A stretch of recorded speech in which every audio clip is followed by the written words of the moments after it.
Kale stepped onto his porch at sunrise and froze. The ridges around his ranch were lined with 300 mounted orc warriors, spears and rifles upright, their jade faces unreadable. The night before, he had given a towering, exhausted orc a loaf of bread and a jug of water, asking nothing. Now that same orc rode down beside a grizzled chieftain, and the clan's ancient law demanded a trial of worth. If Kale's kindness was a mask, they would vanish into the thornwood and leave him to his solitude. If it was true, they would offer him a bond no human had ever received. For one full day, his every move would be watched, judged, and the shape of his exile would hang in the balance. Kale had built his ranch in the remote Thornwood Valley to escape a past he never spoke of. For 6 years, silence was his only companion, but the orc who appeared at his fence wasn't a lost traveler. He was the war chief's son, half-collapsed from exhaustion, and under ancient clan law, a stranger's unasked mercy demands a trial of worth. The warriors on the ridge weren't there to attack. They were there to judge. If Kale passed, the Ashenvale clan would grant him a bond no outsider had ever received. If he failed, he would be left to his solitude forever. What they would witness that day would reveal not just a man's character, but the truth about an exile that had been hiding in plain sight for years. The Thornwood Valley had always been a place where people went to disappear. The soil was thin and rocky, the winters brutal, and the nearest trade post was a 4-day ride through terrain that didn't suffer fools. Nobody moved to the Thornwood to build a life. They moved there to escape one. Kale had arrived 6 years earlier with a single pack horse, a pouch of silver coins that had seen better days, and a silence so deep the few trappers who passed through learned not to ask him questions. He built the ranch house himself, felled the timber, hauled the stones, dug the root cellar with a precision that suggested he'd dug things before. The cattle herd he started from scratch, breeding stock bought cheap at an autumn auction, and by the 3rd year the ranch was producing enough to trade for supplies twice annually. It was a quiet, unremarkable existence. The kind of existence a man chooses when he wants the world to forget he ever existed. But the Thornwood wasn't empty. It had never been empty. The land belonged to the Ashenvale clan, one of the oldest orc bloodlines on the continent, though their stronghold was 3 days north, and they rarely patrolled this far into the valley's southern reaches. For centuries, the Ashenvale had held the Thornwood as hunting grounds, a buffer zone between their mountain territories and the human settlements encroaching from the south. The clan's history was written in blood and stone, 11 generations of war chiefs carved into the marble table that sat at the center of their council chamber. They were not savages, whatever the frontier rumors claimed. They were a structured, disciplined, deeply traditional people, bound by a code of law that predated most human kingdoms. And one of those laws, older than any living memory, concerned a stranger's mercy. The law was simple, carved into the clan's founding stone in the old tongue. When a stranger gives aid to one of the blood without being asked, without bargaining, without expectation of reward, that act creates a debt. But debts in Ashenvale tradition are not settled with gold or livestock. They are settled with truth. The clan must determine whether the kindness was genuine or strategic, whether the stranger acted from character or from calculation. And the method of determination is the trial of worth.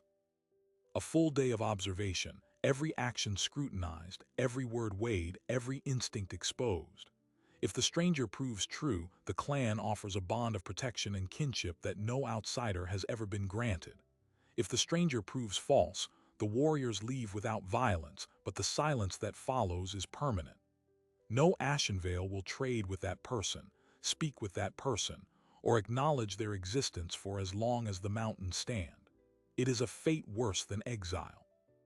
The orc who staggered out of the tree line that evening was named Urzak, and he was the war chief's only son. He had been on a solo rite of passage, a 3-week trek through the Thornwood without supplies, testing his endurance against the land that his ancestors had hunted. The rite required isolation, no contact, no assistance, and Urzak had nearly completed it. But on the final day, he was attacked by a mountain cat.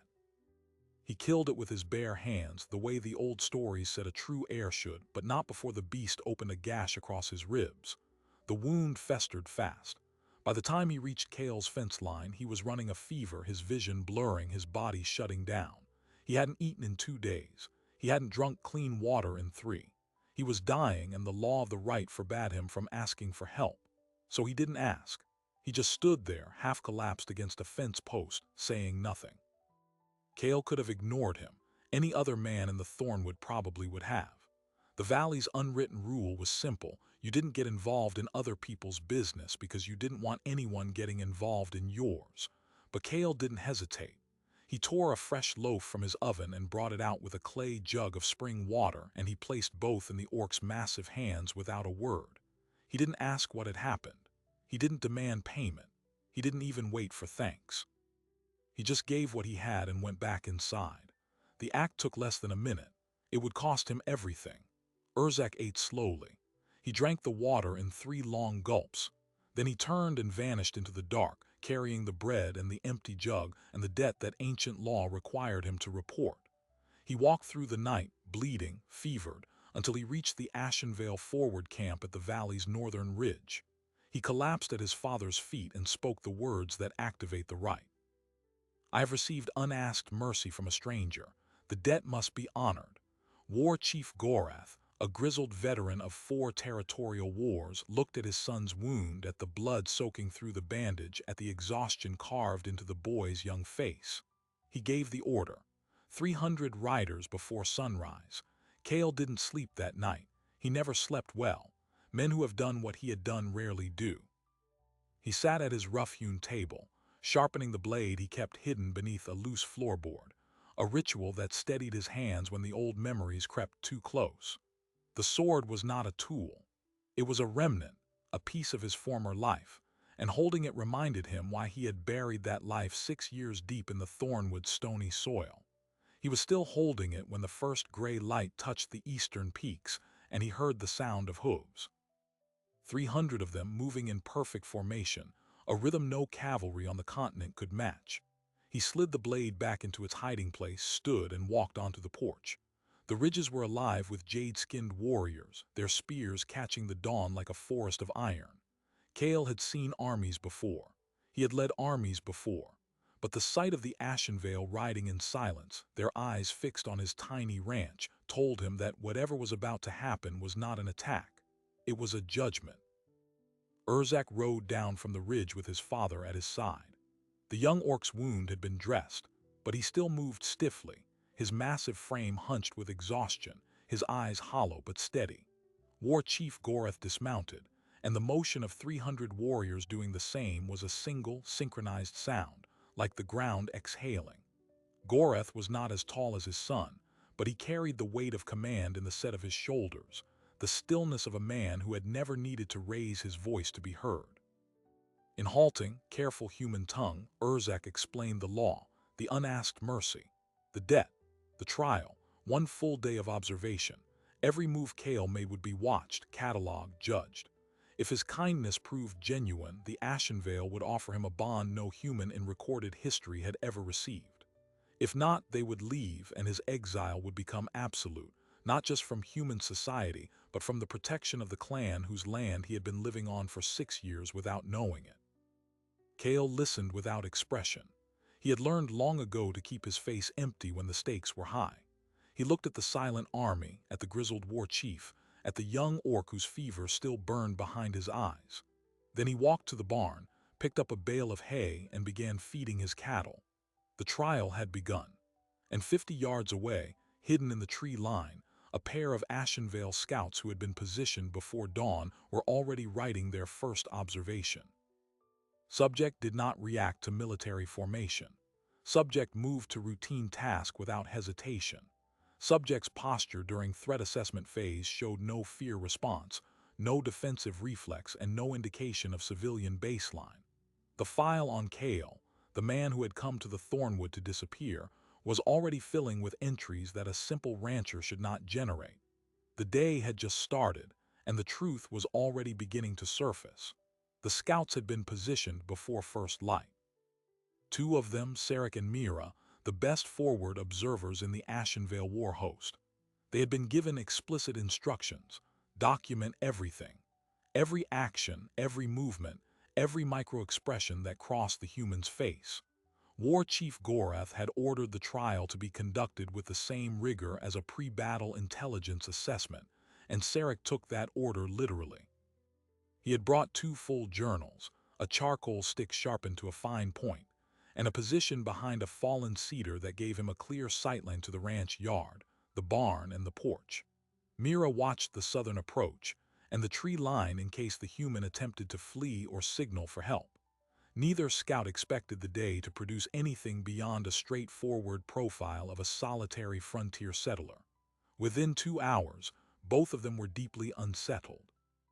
The first anomaly appeared at sunrise, exactly 12 minutes after Kale fed his cattle. He finished spreading the hay, checked the water troughs, then walked to the barn's south wall and paused. He stood completely still for 6 seconds, head tilted slightly, listening. The motion was not the casual pause of a man enjoying the morning. It was a sound localization posture, the kind of stance Sarek had seen in rangers and flankers who were trained to detect movement through ambient noise alone. Kale turned his head precisely toward the southern tree line where Mira was positioned. He didn't look in her direction. He looked directly at her and his eyes narrowed. Then he blinked, turned back to his work and continued as if nothing had happened. Mira, who had not moved, not breathed, later wrote in her log, "Subject detected observer position at 140 yards using auditory cues alone. No civilian ranching background explains this capability." Sarek noted the time. Hour 0.2. Already the file was growing. The second anomaly came 30 minutes later. Kale brought out a repair kit and began mending a section of fence near the eastern paddock. The damage was minor, a split rail that had been jostled loose by last week's storm. A standard repair, the kind any rancher could perform. But the way Kale worked the tools was not standard. His hammer strokes were economical, each blow landing with exactly the same force, the same angle, wasting no motion. He didn't measure the replacement rail. He cut it by eye, and when he fitted it into place, the join was seamless within a finger's width of perfection. Sarek had seen master carpenters work with that level of precision. He had never seen a farmer do it. He wrote, "Manual dexterity consistent with advanced tool training." Cutting by eye suggests extensive experience with weapons maintenance or engineering, not agricultural. At hour 1, the first interaction occurred. Urzak, still weak but determined to participate, walked to the paddock fence and stood watching Kale work. The young orc was massive, easily 8 feet tall, and his shadow fell across the repair site. Kale looked up, acknowledged him with a nod, and continued hammering. No fear, no deference, no curiosity. The nod was exactly what you would give a neighbor who had wandered over to borrow a cup of flour. Urzak said nothing, per the trial's rules. He simply stood there, a towering wall of green muscle and cultural expectation, and waited. Kale hammered 3 more nails, set the hammer down, wiped his brow, and said, "You should be resting. That wound's still weeping through the bandage." Urzak's eyes widened. The bandage was wrapped beneath his leather vest, invisible from any angle Kale could have seen. The wound itself was high on his ribs, covered. There was no blood on the vest, no visible sign. Kale had diagnosed his condition from nothing. No, not from nothing. From scent. Kale had smelled the wound, the specific iron-sweet tang of fresh blood beneath the leather, even as he worked 4 feet away. Urzak's log entry, reported to his father later that morning, read, "Subject identified unbandaged injury by scent alone while performing manual labor. Diagnostic capability suggests field medicine training at combat level." The trial was now 1 hour old, and the file on Kale already contained 4 entries that did not fit a rancher's profile. Gorath read the reports in his command tent, a canvas structure erected on the northern ridge where the clan's senior officers had gathered.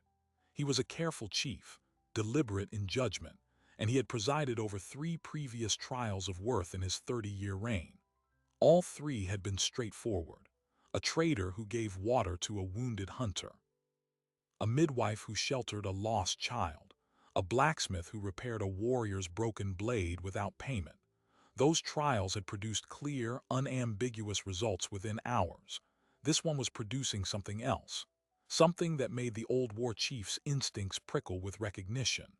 He had seen this pattern before, men who hid their capabilities under a layer of deliberate ordinariness. He had fought men like that. He had killed men like that. And he had never, in 30 years, encountered one who chose to live alone in the thornwood without a very specific reason. By mid-morning, the third anomaly escalated everything. Cale finished the fence repair and moved to the open yard where his cattle were grazing.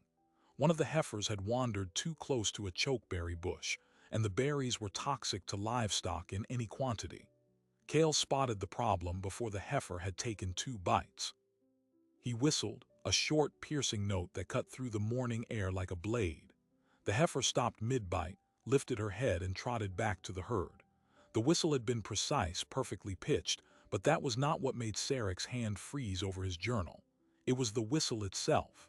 The tonal structure, a rising then falling pattern in a frequency range that Orc war horns used for recall commands. The exact pattern, not similar, identical. Cale had just issued an Ashenvale military signal to his cattle. Sarek and Mira exchanged a look across the tree line, a look that neither needed to interpret. The human knew clan signals. The human had trained an animal, a cow, to respond to a war horn recall. That was not accidental. That was learned. That was taught. The question that now dominated the scouts' minds was no longer whether Cale was hiding something. It was how deep the deception went, and whether it was directed at the Ashenvale specifically. They sent a runner to Gorath with the new entry. Subject possesses operational knowledge of Ashenvale military signal patterns. Recent exposure unlikely. Suggests prior contact with clan forces at an institutional level. Gorath read the message twice. Then he called for his war council. Around the command table, his captains assembled, 10 hardened veterans who had seen everything the border wars could throw at them. Drock, his eldest advisor, a man whose white hair and sharp eyes had been right about unpleasant things for 4 decades, spoke first. The human is not what he appears. We knew that when Urzak reported the kindness, but this is not a simple frontier settler with a good heart. This is a man who has been trained and trained well and trained in ways that connect to our own people. Gorath nodded. Continue the observation. I want to know his past before sundown. If he has history with the Ashenvale, I will know it. If he is a threat, I will know that too. The bond cannot be offered to an enemy. He paused, looking at the map of the valley. And send for the old records. The conflict logs from the border campaigns 10 years ago. There was a human commander who fought with our forces, not against us. I want his name. The reference was obscure, but the oldest captains remembered. A decade earlier, during the skirmishes with the Morgul incursion, a human strategist had appeared at the Ashenvale's northern front. He had not fought for the humans. He had fought alongside the clan, leading a mixed unit of human mercenaries and Orc rangers in a series of ambushes that had broken the Morgul supply lines. The commander had operated under a call sign, not a name, and after the campaign ended, he had vanished. Some said he was dead. Some said he had been paid off by a rival house. No one had ever confirmed his identity, but the tactics he used were legendary, brutal, efficient, and deeply integrated with Orc battle doctrine. If Cale was that man, the trial was no longer about a loaf of bread. It was about the re-emergence of a ghost. At noon, Cale ate lunch on the porch, a simple meal of bread and cheese. He sat with his back to the wall, facing outward, and his eyes never stopped moving. Sarek documented the pattern. Subject's gaze sweeps the perimeter in regular intervals of approximately 30 seconds. He checks the ridge, the southern approach, the tree line, and the sky in rotation. This is threat assessment scanning, not casual observation. The meal lasted 14 minutes. Cale never looked at his food while he ate. Then came the incident with the horse. Cale's horse, an aging chestnut mare named Ember, was in the paddock. She was a calm animal, well-trained, but when one of the Orc war horses from the ridge line neighed loudly, she spooked. She bolted toward the fence, and the fence was the one Cale had just repaired. The rail held, but the mare tried to jump it anyway, catching her foreleg on the top rail and twisting as she fell. Cale was off the porch before the mare hit the ground. He didn't run. He sprinted, the flat-out, head-down sprint of a soldier under fire. He reached the mare in under 5 seconds, assessed the leg with 2 precise movements, and stabilized the joint before the mare could struggle and worsen the injury. His hands moved with the practiced speed of a field medic. The mare calmed under his touch, her panicked breathing slowing as he spoke to her in a low, rhythmic murmur. Sarek wrote, "Response time to crisis was under 5 seconds. Sprint speed exceeds civilian baseline. Veterinary intervention used field stabilization techniques consistent with combat medic training. The murmur appears to be a calming protocol taught to warhorse handlers. Subject then lifted the mare's leg, inspected the joint, and determined it was sprained but not broken. He fashioned a makeshift splint from the broken fence rail and his own belt, secured it with precise wraps, and led the mare back to the barn, walking her slowly. The entire incident took 8 minutes. When he emerged from the barn, he was not breathing hard. His heart rate had already returned to rest, physical conditioning at combat level. Gorath received this report in silence. The list was now 7 entries long, and each one pointed away from the Thornwood and toward a military past that someone had gone to great lengths to bury. But there was still a piece missing: the motive. Why was a man with this level of training living alone in the most remote valley on the continent, pretending to be a farmer? The answer arrived with the midday scout rotation, in the form of a discovery that would shatter every assumption the War Council had made about Kale's identity. A third scout, a young tracker named Vasha, had been sent to sweep the ranch house interior while Kale was in the barn with the injured horse. The trial allowed for direct observation of living quarters if it could be conducted without detection, and Vasha was small, fast, and utterly silent. She slipped through a window on the north side of the house, the one Kale kept unlatched, and spent 12 minutes inside. What she found was not a rancher's home. It was a safe house. The main room was sparse, clean, with minimal furniture and no personal decorations. No paintings, no carvings, no mementos. The kind of room a person inhabits without living in. The kind of room you can leave in 60 seconds and never return to. The kitchen held basic supplies, but the food stores were organized with a precision that looked military, cans aligned by type, dried goods in airtight containers, a rotation system marked with charcoal dates on the shelf. The bedroom was worse. Under the bed, Vasha found a footlocker, locked. She picked the lock with a thin blade, opened the lid, and her breath caught. Inside were 5 objects. A set of officers' insignia from the Northern Coalition Army, the human military force that had fought the Ashenvale to a stalemate in the border wars 20 years earlier.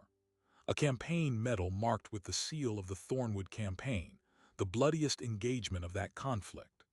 A folded map of the valley, densely annotated in a handwriting so precise it could only belong to a cartographer or a strategist. A journal, written in a cipher she couldn't read but which contained diagrams of orc troop formations, and a single photograph of a woman and a small child, both human, both smiling, the woman's face partially obscured by a crease that suggested the photo had been folded and unfolded many times. Vasha didn't touch anything else. She replaced the lock, slid out the window, and reported directly to Gorath. The war chief listened without interruption, his face unreadable. When she finished, he sat in silence for a long moment. The insignia, the medal, the annotated map. These were not the possessions of a retired soldier.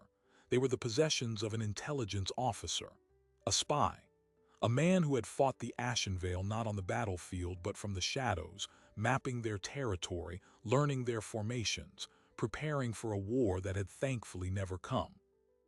And yet this same man had given his last loaf of bread to an orc child, had treated the war chief's son with gentle competence, had shown no fear, no malice, no trace of the enemy he might once have been. Gorath stood. He walked to the ridge overlook and looked down at the ranch, where Kale was now sharpening a blade on the porch, the same blade he had concealed, now openly displayed. The trial hours were passing, and the man below him was not hiding anymore. He was waiting. Waiting for the clan to finish their judgment, waiting to see what they would do with the truth. The war chief turned to his captains. "The file is complete enough for a preliminary assessment, but the trial is not over. There is one more test, the test of character under pressure.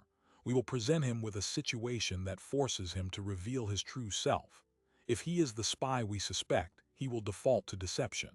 If he is the commander who fought beside us years ago, he will default to honesty. Prepare the final observation. We will have our answer before dusk.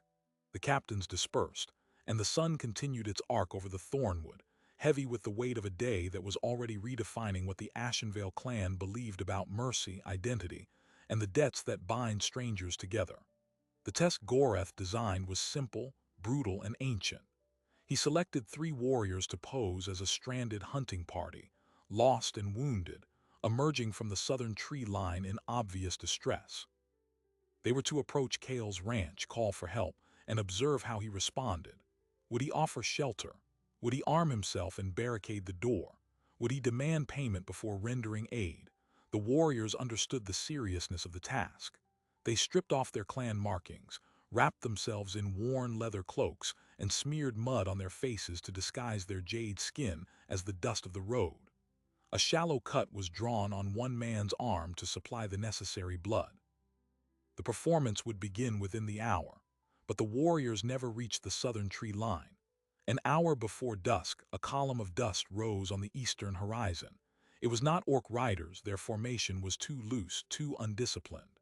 Sarek lifted a spyglass and counted 6 figures on horseback, heavily armed, riding directly toward the ranch. Their silhouettes were human, and they carried rifles, swords, and a coiled chain that glinted in the sun. Bounty hunters, professional trackers. The same kind of men who had once hunted Kale across 3 territories until he vanished into the Thornwood 6 years ago. They had finally found him. Kale was in the yard when he saw the dust cloud. His body went rigid for half a breath, then relaxed into the controlled stillness of a man who had been expecting this moment for years. He did not run. He did not call out. He walked to the barn, emerged with the sword from the hidden compartment, and positioned himself in the open, where he could see both the approaching riders and the ridge where the orc warriors watched. He made no attempt to hide what he was doing. The trial was still in progress, and whatever happened next would be part of it. Goreth saw the riders through his own spyglass. He did not give the order to intervene. The trial demanded observation, not protection. If the human was about to die, the clan would record it and the debt would remain unpaid. But something in the way Kale stood in the center of the yard, sword at his side, face empty of fear, told Goreth that the approaching riders were not the most dangerous people on that field. The bounty hunters dismounted 50 yards from the porch. Their leader, a scarred man missing 2 fingers on his left hand, called out in a voice that carried across the valley. Kalen Drake, you've been a hard man to find. The name hit the still air like a struck bell. The 300 warriors on the ridge, every scout, every captain heard it. Kalen Drake, the ghost commander of the Thornwood campaign, the strategist who had vanished after the war, the traitor to the Northern Coalition, the hero to the orcs. Kale did not deny it, he did not flinch. You're not here to talk, he said. No, said the leader. We're here to finish what they paid us to start. Your wife screamed a lot, you know. The girl barely had time. Those words were the last he ever spoke. Kale moved before the leader's hand could close on his rifle, crossing the 50 yards in a sprint that was not human. It was something honed and terrible. His sword took the first man through the throat before the second had drawn a weapon. The third fired his rifle wildly, hitting nothing but dust. Kale pivoted, his blade catching the sunlight as it opened the shooter's guard and then his chest. The fourth and fifth came at him together, one with a sword, one with a chain. The chain caught Kale's forearm, drawing blood, but his sword was faster than the chain's arc. He severed the wielder's hand and drove his elbow into the other man's temple, dropping him to the ground. The sixth man turned to run. Kale threw his blade like a spear, embedding it between the man's shoulder blades. The entire engagement lasted 38 seconds. When the dust settled, 5 men lay dead. The leader was still alive, staring up at Kale with a shattered jaw, trying to speak. Kale knelt beside him, retrieved his sword, and said quietly, "You were right about one thing. She did scream, and I've heard it every night for 6 years because of men like you." He finished it quickly, not with anger but with the mechanical finality of a man who had learned long ago that some debts required blood. On the ridge, Goreth lowered his spyglass. The War Council was silent. The observation was over. The answer to every question they had asked that day was lying in the dirt of the thornwood, alongside the bodies of 5 human hunters and a sword that had been forged by a master craftsman in a royal armory. The mark on the blade, visible even from a distance, was a stylized V enclosed in a broken circle. The sigil of Caelan Drake, the man who had once led the Ashenvale's northern flank against the Morgul, and who had been hunted ever since. Goreth turned to his captains. "Bring him to the stronghold. The trial is concluded. The debt will be honored, but there is much else to discuss." The order was given, and 300 riders descended the ridge in perfect formation, not as an army but as an escort. Cale watched them come, his sword still wet, his arm bleeding, and he did not run. He had spent 6 years running, and he was finally done. The ride to the Ashenvale stronghold took 3 days. Cale was not restrained. He was not a prisoner. He rode at the center of the column beside Urzak, who had insisted on staying with him despite his wound. The young orc had seen the fight, had heard the name, and had made his own decision. "You saved my life," Urzak said quietly. "That makes you kin until the elders say otherwise." The statement carried the weight of a personal vow, and the other warriors noted it. On the second night, around a low campfire, Goreth finally asked the question that had been burning since the footlocker was opened. "The woman and child, they were yours." Cale stared into the flames. "Her name was Lena. Our daughter was Ellery. She was 4. They killed them both not to hurt me but to make sure I stopped fighting." He paused. "I stopped. I came to the Thornwood, but I couldn't stop being what I was, so I kept the sword. I kept the journals. I kept her photo." He looked at Goreth. "I didn't give your son bread because I'm a good man. I gave it because once, a long time ago, your warriors saved my life in a valley much like this one. I owed a debt, and I have been paying it ever since, alone to a memory. Urzak was the first living soul I could repay." Goreth nodded. This was the truth that the trial had been designed to find. Not the skills, not the past, but the reason behind the kindness. The law was clear. A genuine act of mercy, performed without expectation, demanded a bond of protection and kinship. But the bond in this case would be unlike any in Ashenvale history. It would mean granting full clan protection to a man who had once fought against them, and then for them, who had lost everything because of that choice, and who had been living as a ghost on their land for 6 years without ever asking for recognition. The council convened on the 3rd morning, in the stronghold's great stone hall. Cale stood before the war chief and the 11 elders, the names of past generations scowling down from the carved table. The journal entries from the trial were read aloud, all 20 of them, cataloging every anomaly, every observation, every piece of evidence that pointed to the man known as Caelan Drake. The footlocker items were laid out on the stone. The photograph of Lena and Ellery was placed at the center. Goreth stood. "By ancient law, the clan must offer a bond to the one who gives unasked mercy. Cale of the Thornwood, you have proven your kindness genuine, your past honorable, and your character intact. The bond we offer is not just protection. It is a place among us. You may refuse, but if you accept, your exile ends. Your daughter's memory becomes our memory. Your wife's name will be added to the stone of the fallen, for she died because of a choice that served the Ashenvale. This is our judgment." Cale looked at the photograph. He touched it once. Then he knelt, not in submission but in acknowledgement, and spoke the formal words of acceptance that he had learned 20 years ago from a dying orc soldier he had tried to save. "I accept the bond. My blade is yours. My silence is over." The hall erupted in the deep-throated approval of the clan. The trial was over, but the consequences were just beginning. The news of Caelan Drake's emergence would spread across the continent, and the enemies who had sent the bounty hunters would not rest.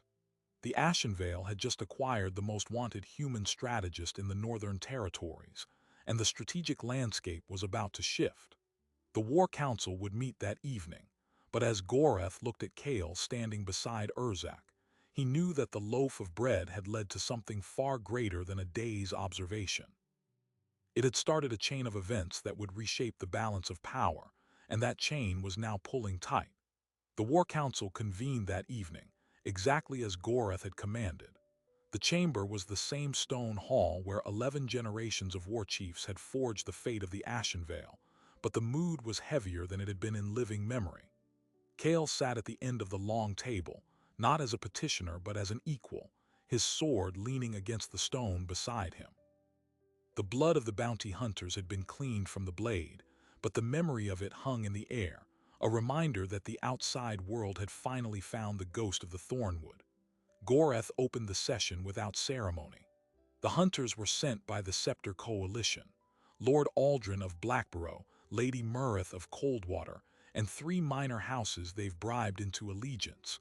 They want you dead because you know their secrets. You designed their supply networks during the Thornwood campaign, and you know every brittle joint in their alliance. Cale did not deny it. I know more than their supply lines, he said. I know their debts. I know which of their captains can be bought, which will break under pressure, and which will fight to the last man because they have nothing left to lose. I know the underground vault where Aldrin keeps his emergency reserves, and I know the name of the only mistress Murrith ever loved, who still lives in a village 3 days from here. Give me a week, and I will give you the complete architecture of their collapse. The captains exchanged glances, not of disbelief, but of recalculation. This was not the measured intel of a distant observer, it was the intimate knowledge of the architect. Cale had built the Coalition's infrastructure as a younger man, and he had never stopped tracking it, even from a farm in the Thornwood. You kept your spycraft alive all these years, Goreth said. Cale's eyes flicked toward the far wall where the memory of Lena and Ellery rested. I had nothing else to live for, he said. So I watched. I listened. I waited for a day I never believed would come. The plan that emerged over the next 3 hours was audacious. It would not be a defensive maneuver or a punitive raid. It would be a dismantling. Cale laid out a sequence of targeted strikes, financial, political, and military, that would sever the Coalition's supply lines, turn its allies against one another, and isolate its leaders so completely that by the time the Ashen Vale marched, there would be no army left to oppose them. The clan's strength was raw power. Cale was the knowledge of where to apply it. Together, they formed a weapon that the Northern Territories had never seen. The bond ceremony came at dawn. 300 warriors lined the great courtyard as Cale knelt before the stone altar where the names of the fallen were carved. The clan's historian, a wizened elder named Thessa who had been tending the records for 60 years, stepped forward with a chisel and a small hammer. Speak her name, she said. Cale's voice did not waver. Lena Drake. The chisel bit into the stone, carving each letter with the slow, solemn precision of ritual. Then beside it, Ellery Drake. The sound of the hammer echoed off the mountain walls and the warriors bowed their heads. When the carving was finished, Goreth placed his hand on Cale's shoulder and spoke the ancient words of binding. Your dead are our dead. Your blood is our blood. Your blade is our blade. Rise, Caelan of the Ashen Vale. Cale rose, and the courtyard erupted in a single, synchronized shout, the deep, rolling war cry of a clan that had just claimed a new weapon and a new brother. Urzak stood at the front, his bandaged ribs hidden beneath his ceremonial armor, his face split by a fierce grin. The young orc had begun this trial by collapsing against a fence post, and he had ended it by gaining a mentor. The symmetry was not lost on anyone. The weeks that followed were a blur of preparation. Cale worked from a war room carved into the mountain's heart, his annotated maps covering every vertical surface. He trained with the clan's warriors, and they quickly learned that the quiet man with the farm-roughened hands could disarm a fully armored orc in under 4 seconds. He taught them human formation tactics, the weak points in cavalry charges, the exact timing of a flanking maneuver against an enemy who expected brute force. The warriors who had once watched him from a ridge now followed his commands without hesitation. Midway through the second week, a courier arrived with a leather satchel containing a single object, a tiny wooden horse, carved from birch, its legs jointed with meticulous care. The satchel had been sent by a human merchant in the border town of Ashford, who claimed he had found it in the rubble of a burned homestead 6 years earlier and had kept it, not knowing why. The horse was Ellery. Cale had carved it for her on the night before the assassination, using a knife he still kept in his boot. He had not seen it since the fire. Now here it was, delivered across half a continent, as if the memory of his daughter had followed him to this mountain fortress. He turned the horse over in his hands, and his fingers found something new, a faint scratching on the underside of the belly, letters so small they could only have been inscribed with a needle. For Papa, I will be brave. The handwriting was Lena's. She must have added the inscription after Cale gave the toy to Ellery, a secret message he had never seen. The discovery broke him. For the first time since that night, Cale wept, not in anger or grief alone, but in the presence of a love that had outlasted everything. Urzak found him in the war room an hour later, the horse still clutched in his palm. The young orc sat beside him and said nothing, because nothing needed to be said. The campaign began on a cold morning with the Ashenvale riders moving south in 3 columns, Cale at the head of the center force, his sword strapped across his back, and Ellery's horse tucked inside his armor. The Scepter Coalition was not prepared for what hit them. Cale's intelligence proved flawless. Lord Aldrin's vault was seized before he could mobilize his mercenaries. Lady Murrath's correspondence with her mistress was intercepted and used to pressure her into withdrawing her support. The minor houses, already fractious, collapsed into infighting when Cale's agents seeded rumors of betrayal among their captains. Within 3 weeks, the coalition that had sent bounty hunters to the Thornwood was a collection of isolated, humiliated lords with no army and no allies. There was no grand battle, no heroic last stand. There was only a quiet, methodical unraveling, the kind of victory that Cale had been engineering long before he ever met the Ashenvale. On the final day, Gorath and Cale stood on a ridge overlooking the surrendered fortress of Blackborough. The war chief looked at the man beside him, the farmer who had kept a loaf of bread for a dying orc, and spoke a truth that had taken the clan 3 centuries to learn. We have spent generations believing strength lay in numbers and steel. You have shown us that strength is intelligence applied with patience. You have not just served this clan. You have changed it. Cale did not reply. He was looking at the mountains beyond Blackborough, the same mountains that had once hidden him from the world. I thought I came to the Thornwood to die, he said finally. It turns out I was waiting to be found. The Ashenvale returned to their stronghold not as conquerors, but as architects of a new order. The other clans, watching from the periphery, understood that the balance of power had shifted, and that the Ashenvale now possessed a strategist whose mind was worth 3,000 warriors. Treaties were renegotiated, borders were redrawn, and at the center of it all, seated beside Gorath at the council table, was a human who had given a loaf of bread and received a nation. One final piece of unfinished business remained. Cale had never learned who gave the order to attack his family. The Scepter Coalition had hired the killers, but Cale had always sensed a deeper hand, someone who knew his precise location that night, someone who had a reason to erase not just him but his bloodline. In the aftermath of the campaign, while sorting through Aldrin's captured correspondence, Cale found a letter that made his blood run cold. It was written in a cipher he recognized, one used by a long-dead rival from his days in the Northern Coalition's intelligence corps, a man named Carrick who had been reported killed in action a decade earlier. The letter contained detailed instructions for the assassination, down to the exact hour the killers were to strike, the arrangement of the guards, the route through the house. It was personal, written with the venom of a grudge that had festered for 20 years. Carrick was alive, and he was still out there. Cale folded the letter and placed it in the compartment where he kept Ellery's horse. The war against the Scepter Coalition was over, but the war for his family's memory was just beginning. He would track Carrick to whatever hole he had crawled into, and he would finish what should have been finished long ago. But this time, he would not go alone. Urzak, who had overheard the discovery, stepped into the room without asking permission. "You will need a blade at your back," the young orc said. "I have been training for this since the day you saved my life."